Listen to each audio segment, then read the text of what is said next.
This is Robert Manni, host of Guys Radio. Catch me here on my YouTube channel when Larry Grobel interviews your Guys Guy. Guys TV, thanks for your support. Okay, we're back on Guys Radio. We're doing a little bonus time here. Like we haven't done this before. It's kind of like, Bill Maher after hours or whatever, overtime or whatever he has. We're going to do that for two purposes. One, because Larry is, if not the world's greatest interviewer, one of the greatest. He's going to interview me a little bit, so I'm on the spot there. I hope I don't come across as foolish. And then Larry's going to read a couple of his stories. So you want to start, Larry?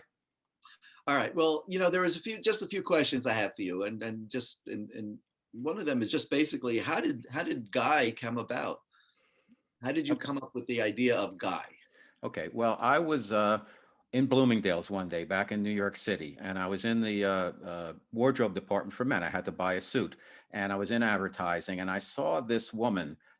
She was really all over her boyfriend or her husband and really picking out all the clothes. And she was really helicoptering around him. And I had a lot of great girlfriends in New York, but I always went and bought my own clothes and stuff. I never thought twice about it. And I was wondering, is this what's happening with our society now? Are guys really, are they really allowing themselves for this to happen? Maybe we need to get back to update the old man's man and make it the guy's guy, which is not arrogant, but casual.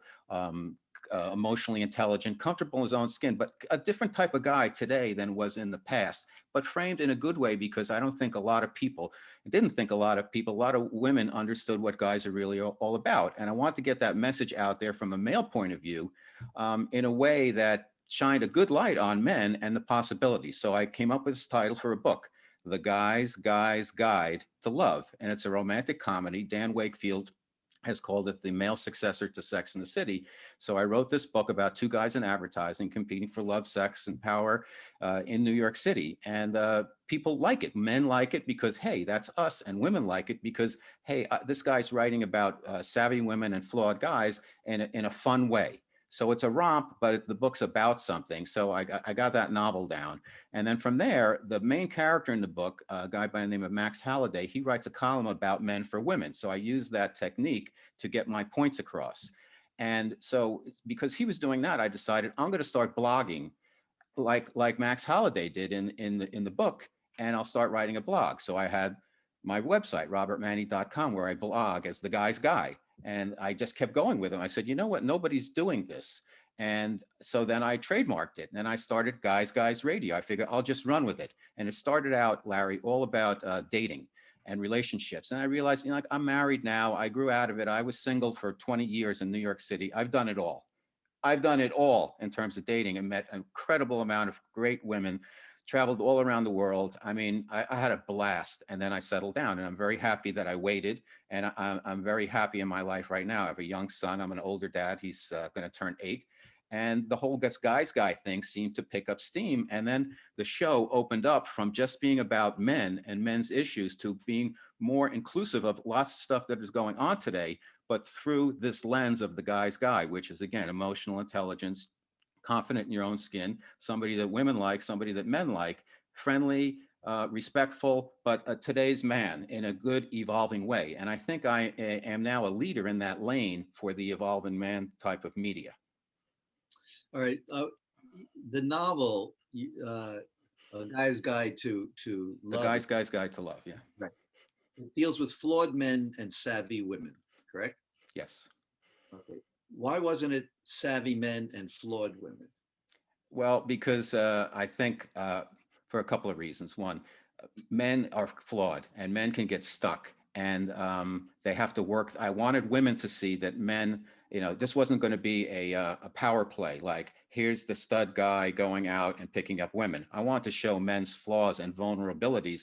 And I want to also, as a male writer writing about women, I want to make sure that I was respectful of women and created women characters that women could relate to. So I use the word savvy because these women are smart, and they also play on a playing field where they're equal to the men in business, and they're fighting also with each other in business and in relationships. But if you wanted to create real women, wouldn't you want to create flawed women as well? Well, they're flawed also. I mean, I use those terms as descriptors for the book. Part of it to, get the point across, my main point, which is I'm going to talk about the vulnerability of men, and I'm also going to be respectful of women. So the guy's guide to love isn't about how you get laid. It's about some deeper aspects of relationships and the dynamics that are happening nowadays between men and women. Your own flaws. What would you say that are your own? My own flaws, they're innumerable. I have many. But one of the good things is I know when I know what I know, and I know what I don't know. I think sometimes I'm too cautious. I don't trust enough in my own abilities, and I'm conservative sometimes with my career, sometimes based on my upbringing. I was the second person to go to college. I'm the only one with an MBA. I'm the only published author in the family. Um, I'm the only one who's doing what I'm doing, and it's shaped me in a certain way to be a little bit based on my background. My mom would have been happy if I was a blue collar worker, even though we had the means to send me to college and all that. But I wanted to do what I wanted to do, and nobody else in my family. I'm going to say the black sheep in a good way. I'm a little bit of the outsider, but I know I've earned the respect from my family members. I love them all, but I'm kind of going a different route. And it's taken me a while to be more comfortable with who I am and what I am and what I can deliver. Um, Regrets that you have along the way? Uh, I think if I would have done it over again, I would have believed in myself more strongly and followed my dreams earlier, and also a more spiritual path earlier. I basically went out and tore up the town. I got into advertising and marketing and then advertising, and just went crazy for about 25 years in New York City. And it got me to a point where I was comfortable that I could write the book that I wrote, The Guy's Guide to Love. I wrote another one about a startup that I was in, the experience of being in a startup rather, and it helped me learn how to write a book and what I did wrong and what I would do over. And I needed that experience. However, I think I would be more aggressive about following the path that I'm on now. I wish I could have done that a little bit earlier, but you know what?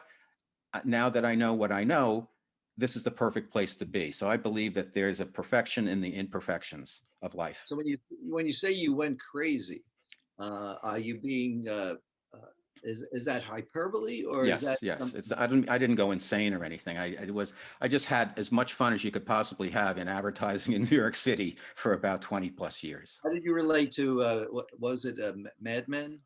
Oh yeah. Well, Mad Men's more about, in my opinion, Mad Men is more about America. It's not really, it's about advertising as a backdrop, but it's more about America in the 60s. Advertising, I worked for a lot of big distilled spirit brands, the biggest brands in the world. And so you have to go out and you have to kind of quote unquote, as they say, live the brand. And their image businesses, it's not like selling toilet paper. So the image business, you can really change people's opinions and buying behavior about your brand if you have the right advertising that connects people with people emotionally. I worked with Michel Roux. He's the guy who developed Absolute Vodka with all the artwork and everything. I worked with him on Stolichnaya for about 4 years, and we did Russian constructivist artwork. We used that in the Freedom of Vodka campaign. I hired and worked with him on all these designers who created these martini glasses for Bombay Sapphire, Milton Glaser, people like that. And it was a great experience. And we were out and about and traveled around the world and throughout the country, and really had a lot of success. And success begets success. Did you know Milton Glaser? I did not know him personally. I only dealt with his people. And it was interesting. What we did was when he would design a martini glass for us, and we only offered $5,000 for the glass. He'd have to do two of them. And then we'd have Craig Cutler, I believe, was the photographer. And I put together this algorithm showing them the value of your ads is going to be millions of dollars worth, because you're going to get all these back covers in these magazines, and you're going to have so much exposure for your work and your brand. Judith Gottlieb, I think. There's a whole bunch of different designers for Bombay Sapphire, and I would work with their people, if you will, to Did get the you deals done. did you drink the brands that you promoted? Yes, I made sure. And if it was somebody on my team, if you like, we worked on Bombay Sapphire, and one of the guys who reported to me, he came out one night and he's like, Tanqueray and soda. I was like, stop. That was just a no-no. You don't do that, because you could make that mistake in front of a client, and that's a really big error. Now, Stoli was the vodka of Capote's choice. I remember when I was I had researched that. So when I interviewed him, I had a bottle there, waiting for him. but when I see all the vodkas that are out now, and if I go to Costco and I look at the different things, those are very inexpensive vodkas compared to some of the vodkas that are out there today that are 3 times the price or something.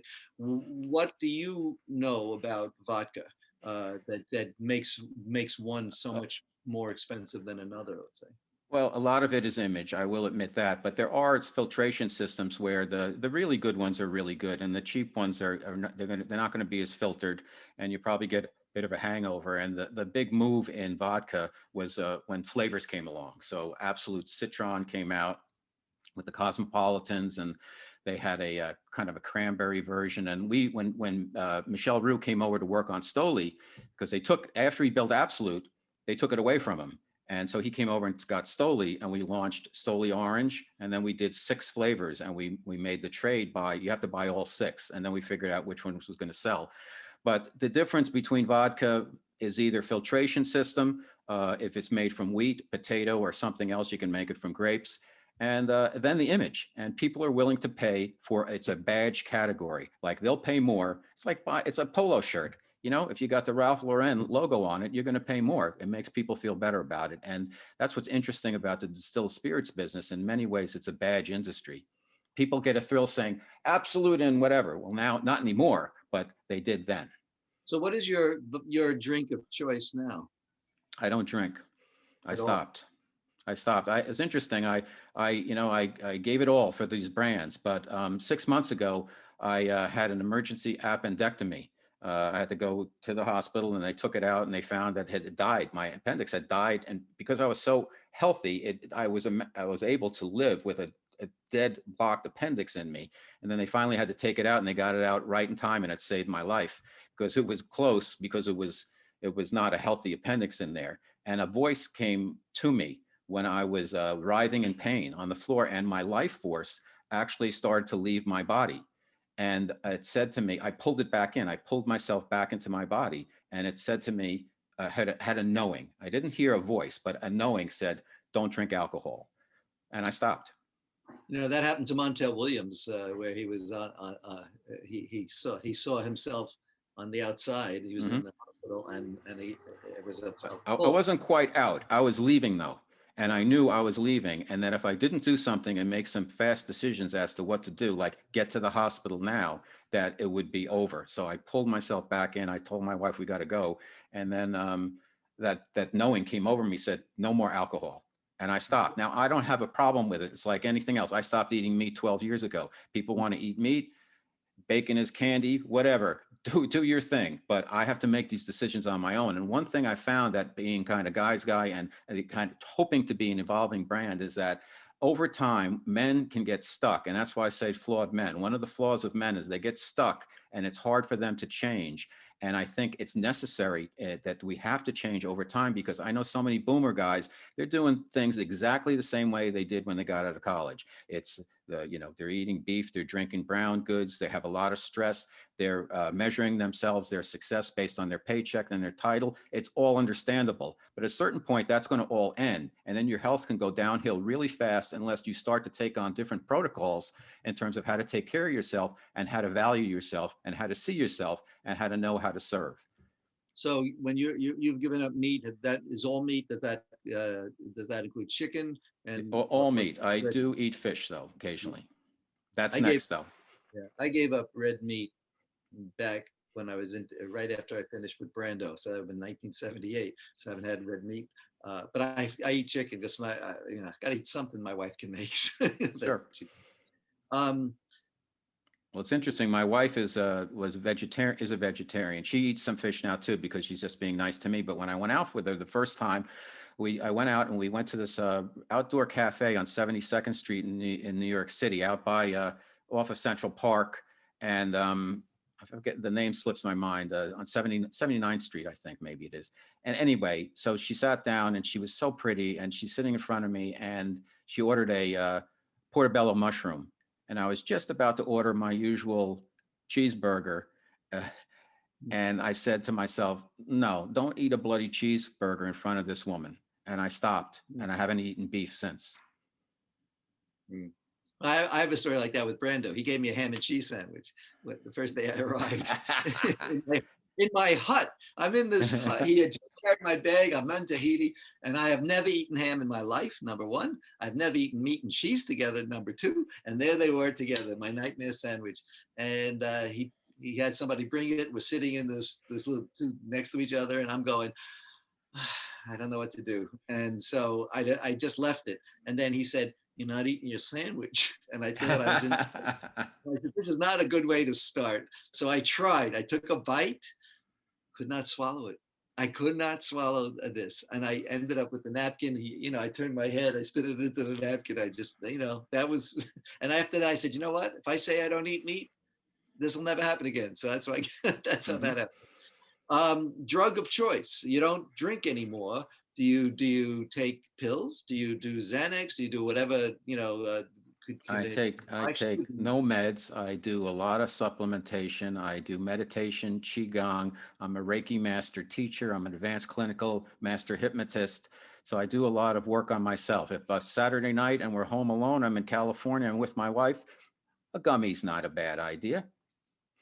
just the gummy? You don't do vape? You don't smoke No, dope? I cut out the smoke because I figured if you don't need it, why put that smoke in your lungs? I smoked weed for plenty of years way back when. In college, I think the whole time I was smoking weed. But I really want to try to regenerate my cells in my body. So I figured smoke is not good. And the fact you can take a gummy, that's fine. If I want to get a little I actually enjoy it now and then because I can step outside and look at things from a less emotional standpoint. And I invariably, because I'll only do it once a week or once every 2 weeks or once every 3 weeks, I'll get some type of insight. And then I go write it down and I read it the next day. And I'm like, this isn't gobbledygook. This actually makes sense. Well, So I can find it can be helpful at times if done in the right dosage. When you're drinking, you don't get anything. I notice I like the taste. I like the ritual. I love tequila. I loved high-end vodkas. But it was going to kill me. So I stopped. but when you have these, now that it's that dope has been, I say dope, but cannabis has been legalized, Mhm. and you go into these incredible stores. They look like Apple stores now, right? And they have everything's on the glass, and all this stuff is around. I mean, is it tempting to you? Do you go into them at all? Do you? Is it? Yeah, Is it? I've Is it gone a in. brave new world? Like It, it, it is. It's interesting coming from New York, where I would smell weed out in the street now and then and stuff. And you come here, I thought, is everybody going to be high all the time? Nothing. California does, I think, a wonderful job. They realize it's all about the money and it's very regulated, and the quality of the product, in my opinion, is very high. If I bought some high end stuff to smoke at home and tried it, and it was great. And but I'm not abusing it or anything. And then I stopped with the smoking because I figured I don't want the smoke in my lungs. I found the right type of gummies by doing some research. Now and then a gummy is fine. I just interviewed a guy who was head of the CBD project and learned all about the connection between CBD and THC and how that all works. And you know, uh, CBD has gotten a bad name over the years, and it's been something that's been around. Cannabis has been around for thousands of years. So I think the country is now waking up to it. There's only 2 states where it's a form of cannabis is illegal: Idaho and Nebraska. That's it. so. You've done 500 or plus interviews so far. Who challenged your thinking the most? Well, some people who don't want to be interviewed, I'll give you one. Bill Madden, he's a Hall of Fame sports writer for Daily News. I had to kind of chase him down. I got his name. I knew somebody who knew him. I finally got him. He's down in Florida. I could tell podcasting and all of that wasn't in his sweet spot, in his swing, if you will. But I got him. And at the beginning, it was like I said, I'm sitting in a bar next to Bill Madden. We're going to talk about the Yankees. And I know a lot about baseball. Obviously, he's been on the inside, but he grew up in the same town as I did. And eventually we broke through. It took about 10 minutes of the interview. And then he really opened up and started talking about Steinbrenner. And so it's people who, as you have experienced, who don't want to be interviewed. Those are the tough ones. Hmm. But Okay. in most cases, I follow God, your. I'm sorry. go ahead. I do the preparation, and I've gotten complimented by a lot of people saying, "Wow, you didn't ask the usual questions. You were prepared for the interviews. You actually went through the books." I mean, I asked the publicist, "Give me the press kit, give me the book. I want a physical copy, and give me the questions." And then I develop my own, and then I try to follow the flow of the interview, get on the same wavelength with whoever I'm interviewing, and turn it into a conversation. And hopefully, I get out of it what I want to get out of it. And initially, I would allow the guests to just run wild and just promote their work. And then I said, no, I'm not going to do this because it's not fair to me. It's not fair to my listeners. I have to do a service to them, is get them the best information and make it entertaining. So I put the burden on myself, and I'm working very hard to do it. So is this what you're doing financially sustainable? It will be. It's been an investment to build the brand. So all the pieces are connected. I'm now working with somebody for on sports corporate sponsorships. I have a Hollywood producer working with me to get me introductions for representation. And I think, and moving out to Southern California for some reason has really opened things up, because if you're doing what I'm doing in New York, people, they're working, they're in very intense businesses. They're like, they don't even, they don't even deal with you. You're not in the game, you're out of the game. Here, it's a little bit different.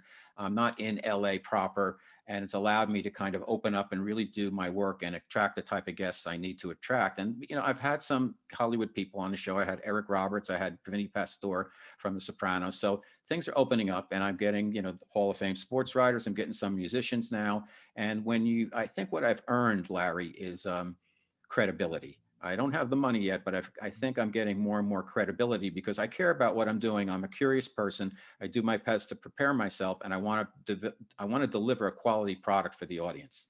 So this is an investment you are making in your future, in a sense. What In you've been, myself, yes, and my future. and your wife has been supportive, and I Yes. assume she works and helps bring Yeah. in enough Yes. money Yes. to pay She's the been rent. super supportive. And I worked for a long time and managed to be smart with my money in terms of how I manage things. So we've been able to do this, and she's been super supportive, and I am very, very appreciative of her. And And she's are you invested in the market? Have you had gains in the? Uh, I've got a good investment person that I've worked with for many years.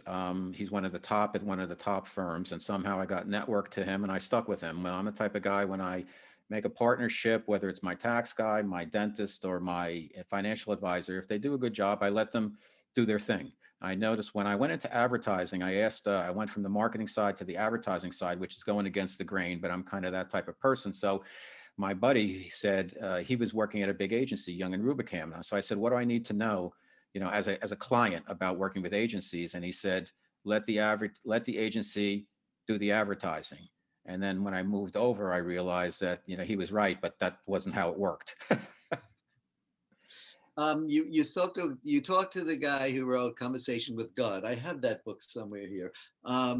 What are your own beliefs? Do you believe in God? Do you think that there is a higher power? You are doing Tai Chi, you're doing Qigong. These are good spiritual things to do. Do you have a sense that there is an afterlife? Do you have a sense of that Okay. spirituality? My personal belief is that there is life. It's eternal life, that God is everything and God is love. So we are God and everything is love. So what I try to do is look through life through this following lens. One, I do my very best to find a divinity in every single person I come across. And number two, I ask myself, what would love do in this situation? When I get pissed off, I want to, because I'm sarcastic. I'm a New Yorker. I'm from New Jersey originally. We know how to give it, and we've learned how to take it. And I'm really trying to work with the anger like every other guy has worked with. And it's really helped me. I started taking a spiritual unfoldment class 3.5 years ago. And the first year, I got nothing out of it. And then all of a sudden, it started to click. And I don't know why. I think just over time. And then I began meditating and writing it down, and writing down, keeping track of my dreams, meditating in the morning, working with dowsing with a little pendulum. I'm willing, and a lot of it's based on guests I've had. I'm willing to give anything a try. So I grew up a Roman Catholic, but my thing is, there's not enough love in the world. So I do my best to live a more spiritual life as best I can. And I've got a long ways to go, but at least I've identified a path for myself. Um, Last three novels read. Well, my favorite novel of all time, which I read every 5 years, is Siddhartha by Herman Hesse. And I just get a different message out of it each time I read it. It's just a wonderful, wonderful book. Um, let's see what else. I love my own book, The Guy's Guide to Love. So every once in a while, I have to give that a reread. And let me think of the third one. Man Child in the Promised Land by Claude Brown, which is about a kid growing up in the projects in New York City. And I read it as a kid, and I read it again, and it really says a lot. It's not, it's more of a memoir than a novel, if you will, but it really talks about what it's like to go through that experience of being underprivileged and the stuff you have to deal with and the rough world that life can show you. What about Netflix favorite films that you've seen or series lately? Well, during the COVID, during the shutdown, I watched. First, I started with Beat Bobby Flay. I met Bobby Flay, and he's just like he is on TV. He's a pretty engaging, interesting character, a very nice guy. And so I started watching Beat Bobby Flay because he had a show before that called Throwdown, and we used to go show up. And people, he would challenge people. I want to throw down making cupcakes or whatever. And invariably, he'd lose. And then he switched the format to Beat Bobby Flay. And that was in a studio. And people would come in and they compete against each other. And then the winner would take on Bobby Flay. And he always kicks their butt. So I watched, I can't tell you how many episodes of that. Then I watched a series called The Ranch with Ashton Kutcher. And at first I was like, this is like not good. And then I kept with it. And I found that it reminded me of my book because it's about two guys competing. My guys are in New York City. These guys are running a ranch. And it was very topical. It had a lot about relationships. I actually thought it was a good series. And then I've been binging on watching the entire 5 seasons of Miami Vice, just as from a historical perspective.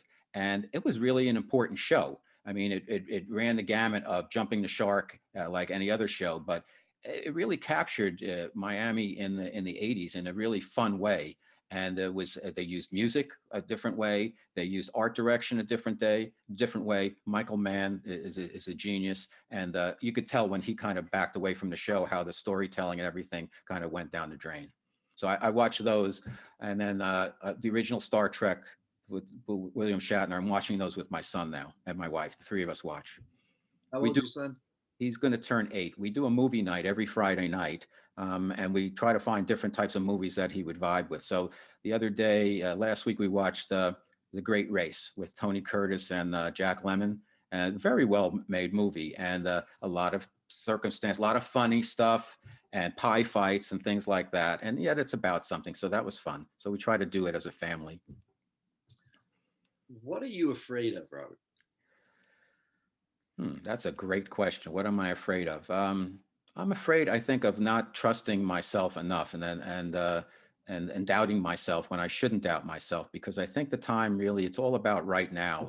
The past, you can be depressed about the past or be anxious about the future, but it's really about right now. And if you are a spiritual person, there's nothing to be afraid, because therefore you believe that everything continues, goes on. So I think I'm afraid of being afraid. And if that makes sense, because I know fear is the enemy, if you will, and there's really no reason to be afraid. Yet I'm like anybody else, have fallen victim to fear. How would you like to die? I would like to live because I have a young son. I want to be vibrant, so I involved myself. I do the Dan Millman spiritual peaceful warrior workout every day. I do meditation. I do qigong. I run. I've run 3 marathons. I stay in good shape. I swim, and I eat well and have positive thoughts. So my goal is to live a long, long, fruitful life, and just die quietly in my sleep with my family 50 years from now. And what kind of funeral would you like to have? Cremation. I don't know where I want the ashes, but I don't like that being stuck in the ground thing. I What think, about, when the physical body's done, the physical body's done, let the spirit free. and would that be your epitaph? Let the spirit free. I'd have to give it a little more thought, but that's not a bad one. That's not a bad one. That one.